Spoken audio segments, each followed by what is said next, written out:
नमस्कार, नीलम्स इझी रेसिपीजमध्ये सगळ्यांचं मनापासून स्वागत।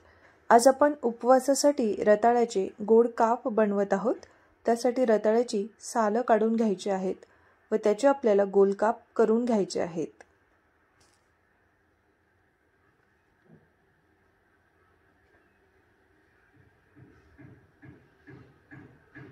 काप तयार झालेले आहे। आता कुकरमध्ये 1 चमच साजूक तूप घालून त्यात हे रताळ्याचे काप आपल्याला घालून परतून घ्यायचे आहेत।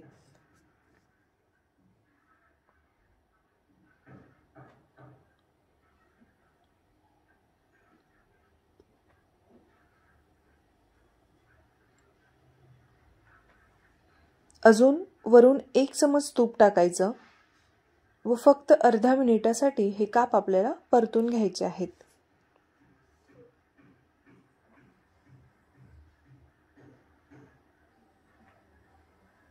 आता साधारण 2 रताळ्यांसाठी पाव वाटी गूळ यात आपण घालायचा आहे व हा गूळ चांगला एकत्र करून घ्यायचा आणि यात फक्त 1 चमच पाणी टाकायचं आहे।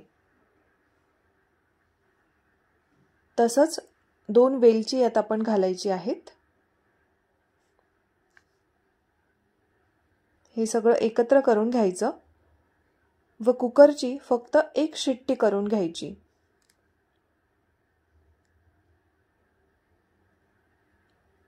एका शिट्टीनंतर वाफ गेल्यावर झाकण उघडायचं आणि मस्त टेस्टी आणि हेल्दी रताळ्याचे काप तयार आहेत।